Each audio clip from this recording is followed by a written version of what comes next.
At first, the multicolored blossoms bloom for only a couple days, and then they'd fall, sprinkling the colors of the rainbow flag on everyone's lawn, and in our case, the driveway.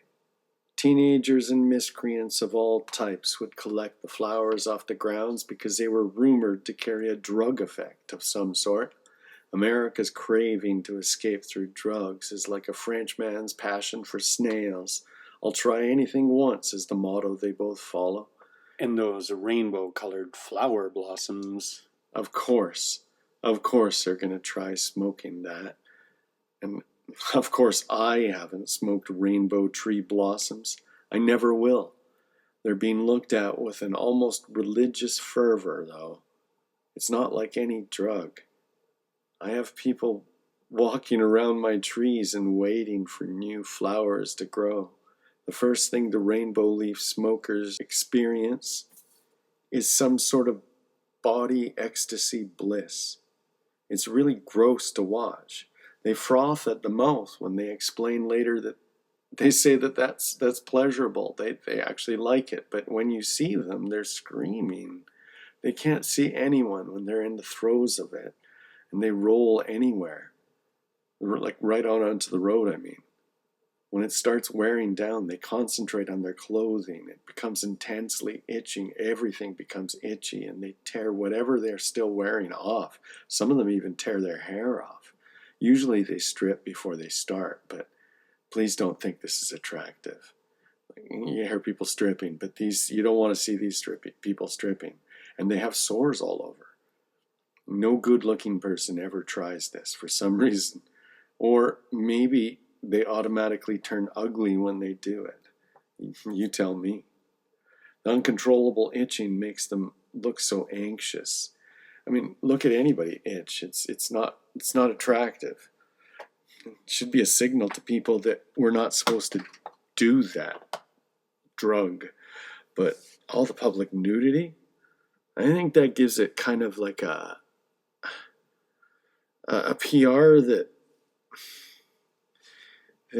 makes it kind of irresistible to some personalities. It's like all the parents say, "Don't you do that," and then the kids do it, and everybody hears everybody else saying, "Don't do that," and then they do it just to tee off those people.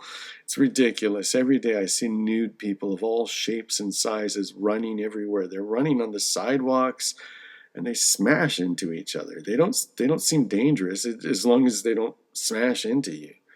They ignore everyone else that isn't nude anyway. When they meet each other, they meet another rainbow head if they don't smash into each other. If they're like being kind of civilized, they immediately start rubbing their bodies onto each other. Apparently, or so they say, the only cure for the itch is another nude body that has that of a person that smoked the rainbow leaves, and they touch each other, and there's some sort of psychic relief. They say it's psychic relief because it's not a real bodily sensation. They say that they could pin down. They say that they leave the body. They don't. But if you see them, they're not really doing anything but touching each other's bodies, and their eyeballs go upward, and they start dribbling. It's all about relieving the itching, they tell us later. But it always seems like they're on that crazy ecstasy. That's the reason why they do it. That would all be bad enough, but the problem is they find each other. Everywhere you go, they find each other.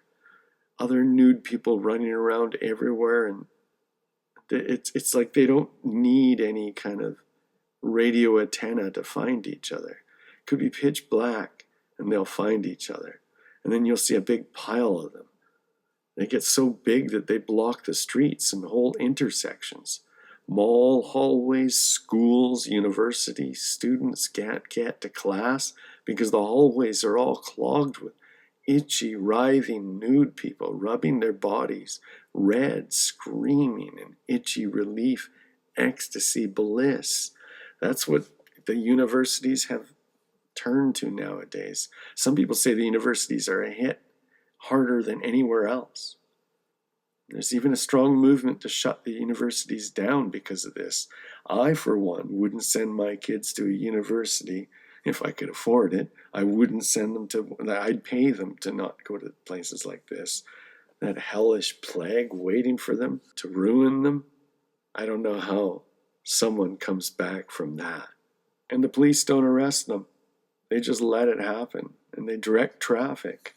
I mean, when they can get their cars around, you don't see the cops very much anymore because all the streets are blocked. We had a peaceful protest against all the chemicals in cigarettes, and the government got the police to trample us with horses. I lost a tooth that day. We were totally peaceful. All we wanted was a clean tobacco not laced with poisons. But they sent us to jail and made everyone hate us for slowing down traffic.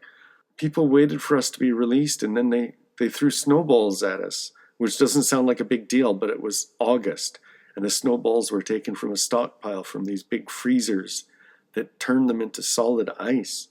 They were like glass balls. They would shatter against the wall behind us, sending shards in all directions. I was able to think to protect my eyes, but most of the others didn't, and they went blind. Peaceful people that just wanted to clean tobacco. Now nobody drives anymore because too many roads are blocked and the cops don't do anything. Piles of writhing, scratching, nude people. It's obscene. And they're not at all attractive. Maybe if they were attractive, it would be different, but I couldn't imagine raising the kids with this filthy atmosphere. I'm so glad they're grown now.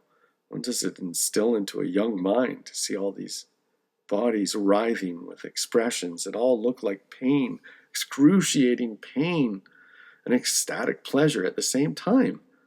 What kind of message is this to give it to young minds? But criticize it publicly. Criticize it publicly and they'll shut you down. You don't think they do? Look at my subscriber number. I'd get a couple hundred subscribers if I just showed videos of jackets and said, hey, look at this jacket. I like this jacket. I don't like yellow jackets. And just screamed at why I hate each jacket. And that would possibly be algorithmically pushed and become a huge monetary success. This is look. Anyway, talk about all the degeneracy all of us see everywhere we look. That's it. That's it. I'm not going to stop. I'm not going to stop. Like, I can't. I can't stop thinking about it. I can't stop thinking about it so hard that when I walk down the streets, I don't know if I'm thinking about it out loud or if I'm just thinking about it. When I'm walking down the street today, everything seemed super quiet because I just stopped thinking. And I couldn't see or hear any cars. All the stores were closed. I couldn't see where I could walk. It wasn't blocked by gigantic piles of writhing, rubbing nude people and scratching ecstasy. It was really quiet until I got pretty close up to the pile. And there was like thousands of little scratching sounds, and really quietly scratch. You might be imagining attractive people, but I keep saying don't. You have to look hard for that. The attractive people. You really would. And even if they were attractive, the itching and the sores, everything is in context, okay? You might think nudity is always attractive, but it's not. Everything is in context. Everything's always in context. That's the way reality is. And all of these people look ugly because they completely lost themselves to a frenzy. That is ugly when people lose themselves to a frenzy, any kind of frenzy. It's beautiful in that it's the human body, the greatest masterpiece of beauty ever created. But these bodies felt like they were mocking the beauty given to them by using it up. The ambiguity of the pleasure and the pain made them look like gargoyles. That's what they look like. They look like gargoyles. There's no way out. And one pile of people it started moving toward me. I don't usually see them moving, but this pile was moving. The buildings were old buildings. I'd be able to climb up them, no problem. Well, the problem, at least I'd be able to live, because the decorations would provide me with a grip. Buildings with squared corners and straight edges. You couldn't climb up these. As the pile of people moved toward me, it made thousands of individual squeaking noises on that glass as the bodies slid. The squeaking noises combined into an ear-splitting screech. I screamed, which made no sense, but at the time I guess I thought I could stop it. Stop the squeaking sound with my own scream, which would be a relief from the squeaking high-pitched sound. But the pile of people just started moving faster, and the squeaking turned into a screeching. As it got faster and faster, the people on the bottom started acting like a wheel, maybe more like a 1,000-legged bug made out of human flesh. I had no choice but to jump on the inert pile of writhing people behind me. My feet and knees kept slipping and knocking them in their faces and sliding on it. I had no time to apologize. I had to slide on it because of all the bloody ooze all over, because they had all these open sores and scratches, and I don't want to describe it all. It's just I wanted to get out of there. I want to put you in that. It's just horrible. It was one of the worst feelings I've ever had. I'd like to forget that incident, but I know it's going to become my daily reality, because I have to get to the tree department. Ontario Tree Department has trees that we have to analyze. Who's going to do it if I'm not there? I have to start wearing boots and knee pads and wear gloves. I'm going to be an expert climbing over these people. This isn't going to get easier. When I get home, I chased people away from the rainbow trees in my yard. I thought it stopped because the rainbow little leaves, they were taken away. But they won't stop. They sit around in little circles around, waiting for the blossoms to come back. It's not as bad as it used to be, because I found others that noticed these rainbow blossom Japanese cherry trees popping up everywhere, and they seem to link it to the piles of people, and I'm not crazy after all. Everybody said, no, there's no link, but there's a link. For a little while I was starting to wonder about myself, but I know reality. I know this is all wrong. My mother says it's normal. I ask her if she had hordes of nude, itchy people scratching each other on the streets, blocking traffic when she was young. But she just says, people are too lazy nowadays because of the internet. Somehow she finds the internet to be the cause of all modern troubles, yet she spends all of the moments of her day on the internet. So I dreaded walking into my own house, and I dread walking in because of my sister-in-law. It was dark. It's always dark now. We don't turn the lights on anymore since her eyes set on fire. And now she has this eye condition where I could see right into her soul. It's frightening. I opened the door and Barb greeted me wearing a mask. I tore it off her face. "Oh, why did you do that?" she said to me. "Because I don't want to kiss a mask," I said. "The string snapped and slapped me." She was looking at me like that was a big problem. The fading little red welt on her cheek was barely perceptible, but the real problem was in the kitchen. I can always tell where Patty is. It's like her presence stinks. It doesn't matter where she is. I know where she is. And there she was, wearing her mask, perfectly still in the dark. But in reality, even in the dark, I could see something inside of her.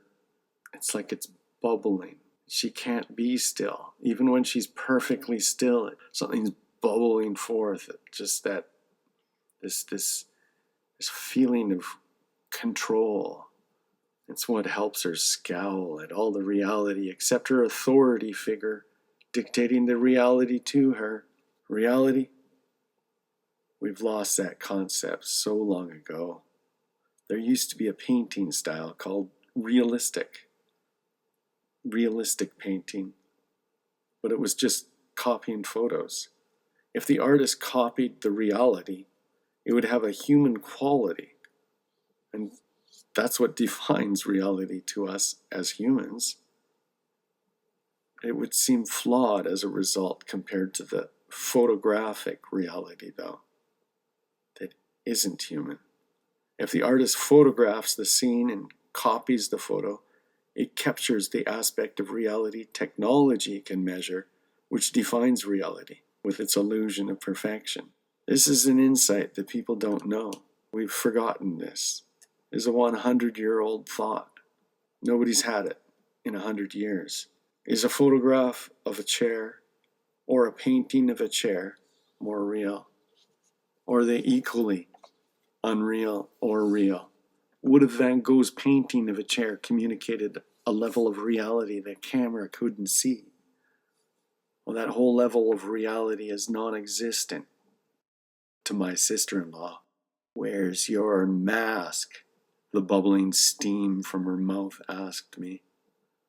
I don't need to wear a mask, I tell her. I follow the reality, Nucky, unlike you who still believes the earth is flat.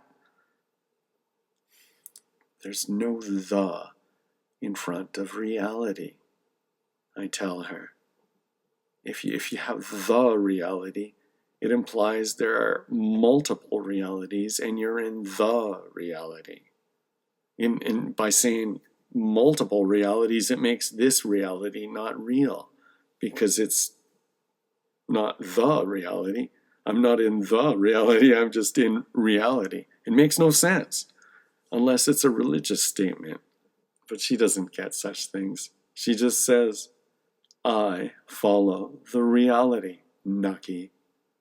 Actual reality doesn't ask you to follow it. You don't follow reality. Reality just is.